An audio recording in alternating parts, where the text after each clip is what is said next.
Get your kids out of here. They're stealing all the attention. My sister-in-law Amanda's angry shout pierced through the joyful hum of the baby shower, causing the room to fall into stunned silence.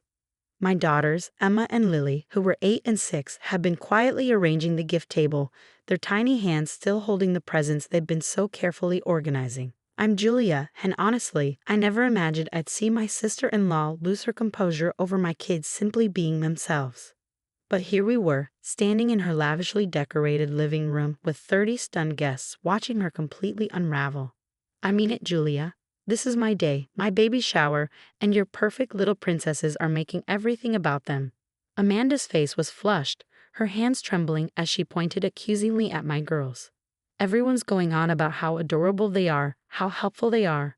I just can't stand it anymore. I glanced at my daughters, dressed in the simple sundresses they had chosen themselves, their dark curls neatly braided. They weren't doing anything out of the ordinary, just quietly assisting with the presents like they always did at family gatherings. My mother-in-law had asked them to help, and they'd been doing so with excitement and care.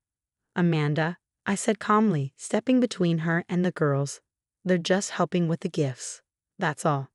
Nothing more. Amanda let out a bitter laugh. Did you hear Mrs. Peterson talk about how well-mannered they are? Or Mrs. Roberts asking if they take etiquette classes? They're already making my baby look bad. The ridiculousness of comparing her unborn child to my daughters was almost laughable, if it weren't so deeply troubling. I could see Emma and Lily shrinking behind me, confused and hurt by Amanda's outburst. Mandy, darling, my mother-in-law, Sarah, intervened. You're overreacting. The girls are just. Don't tell me I'm overreacting.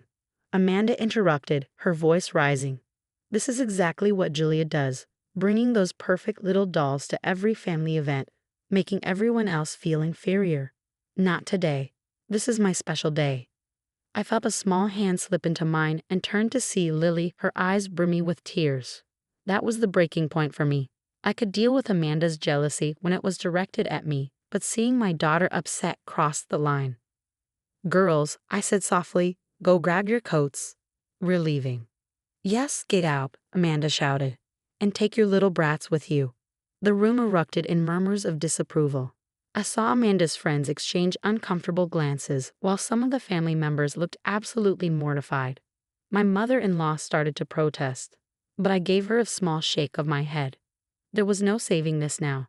As we walked to the door, Emma turned back and placed the small gift bag she'd been holding on the side table. We made you something for the baby, Aunt Amanda, she said in a soft voice. I hope your baby likes it. The simplicity in her words caused several guests to tear up. Even Amanda seemed taken aback for a moment, though she quickly masked her surprise with another scowl. In the car, I took a deep breath before turning to face my girls. I'm so proud of you both for handling that with such grace, I said, my heart aching as I saw their confused faces. Mommy, Lily asked softly, did we do something wrong? No, sweetheart, I reassured her. Sometimes adults, they have big feelings and they act in ways they shouldn't. This wasn't about you at all. Emma, always the observant one, spoke up. Aunt Amanda was mad because people were being nice to us instead of just talking about her baby. I nodded, impressed by her insight. Exactly, but that doesn't make it right. As we drove home, my phone buzzed repeatedly with messages from the baby shower guests. Mrs. Peterson, a key member of the local charity board, was especially upset. The way those girls behaved with such poise and that gift they made. Please tell them they're always welcome at our community events. More messages followed, each one expressing shock over Amanda's outbursts and admiration for my daughter's composure. But it was Emma's soft voice from the back seat that truly grabbed my attention. Mom, she said quietly, I have an idea. Remember how we were going to help set up the nursery next week? What if we did something different instead? I glanced in the rearview mirror, curious. What are you thinking, sweetie? Emma exchanged a glance with Lily, who nodded in agreement. What if we showed Aunt Amanda that we don't need to be there to do something nice? As Emma explained her plan, I couldn't help but smile. My daughters, despite having every right to be upset and angry, were brainstorming ways to show kindness. At that moment, I realized they might actually be too perfect. Perfect in a way that Amanda couldn't handle. Little did Amanda know, my daughter's response to her cruelty would leave her speechless and provide the baby shower guests with a story they'd talk about for years. The next morning, I woke to find Emma and Lily already seated at the kitchen table, surrounded by colored paper, markers, and craft supplies. They were whispering excitedly and stopped when they noticed me. "Mom," Emma quickly covered their work with her arms. "Don't look yet. It's a surprise." Over breakfast, my phone buzzed with even more messages from the shower guests. Amanda's outburst had ignited quite a stir in our small community.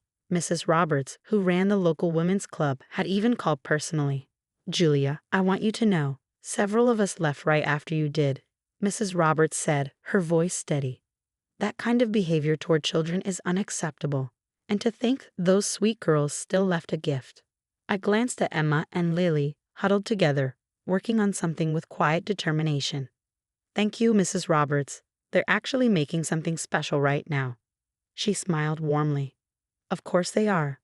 Those two never let negativity stop them, do they?" Later that morning, Emma explained their plan. They were creating a welcome baby book for their future cousin, filled with drawings, advice, and kind notes. But they wanted others to join. "Can our friends help too?" Lily asked excitedly. "Like a big community project." I hesitated. I didn't want to fuel more drama with Amanda, but their hearts were in the right place. "Okay," I said, "but keep it simple." It didn't stay simple. Emma shared the idea at school, and it snowballed. Classmates, then parents, got involved.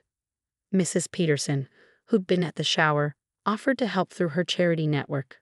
"Let the community show what kindness really looks like," she said. Soon, kids were submitting artwork and messages. The local bookstore offered to bind the book. The art teacher helped with layouts. Even the school principal contributed a letter on the value of family. Meanwhile, my mother-in-law Sarah called. "Amanda's been crying. She says no one understands how hard it is being compared to your girls." I sighed. She's the only one making that comparison. Sarah paused. "The girl's gift is still unopened on her table. Even after how Amanda treated them, my daughters were still creating something beautiful for her baby. It was their idea," I said. "They believe every baby deserves to feel welcomed." There was a long silence. Then softly, "Those girls of yours." The project grew. A photographer offered to document the contributors. A craft store donated supplies.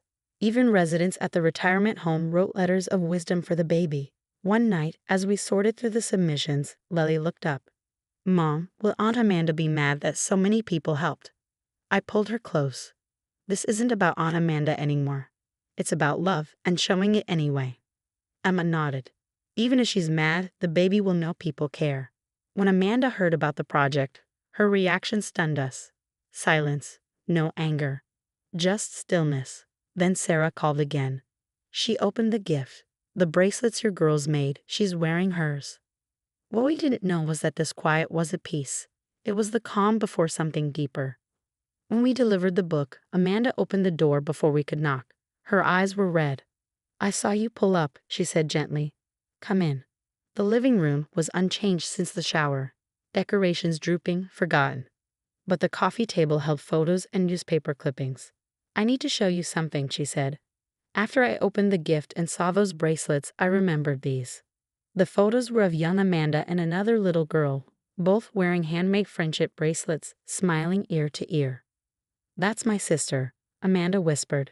"She died in a car accident when we were kids. Everyone loved her. She was kind, thoughtful, like your girls. And I was the one who couldn't measure up." Suddenly, it all made sense. Amanda's resentment wasn't about my daughters. It was about her unresolved grief. "I've been terrified," she admitted. "What if my baby is like me? What if everyone compares them to your girls, like they used to compare me to Sophie?" Emma stepped forward, holding the book. "Being different isn't bad," she said. "Look at what we made." Amanda opened the book slowly, her hands trembling. Each page held art, stories, love. Notes from kids and adults alike, all about what made them different and special. Lily smiled. "We asked people to write about what makes them unique, because that's what makes people interesting." Amanda's tears splashed onto the pages as she read about the shy librarian who found her voice through books, the teacher who struggled with dyslexia, the principal who had once been the difficult child. Emma added, "Your baby doesn't have to be like anyone else. They just have to be themselves." Amanda broke down completely, hugging both girls tightly. I'm so sorry, she whispered. I was so wrapped up in the past, I couldn't see how amazing you both are. Sarah, watching quietly, finally spoke. Maybe this baby is your chance to heal, Mandy. Give them what you needed. Unconditional acceptance. Over the next hour, Amanda opened up about Sophie, telling stories and showing pictures. For the first time, I saw her as more than a bitter sister-in-law. I saw her pain and her hope. As we were leaving, Amanda stopped us. She reached behind the couch and pulled out a small boutique bag. I got these a while ago. I was too ashamed to give them to you. Inside were 2 best cousin ever shirts for Emma and Lily. I'd like my baby to grow up with cousins like you, she said softly. Can we start over? The girls put on the shirts instantly, their forgiveness radiant.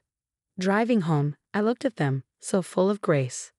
They had transformed rejection into healing, not just for Amanda, but for our entire community. 3 months later, Amanda gave birth to a beautiful baby girl.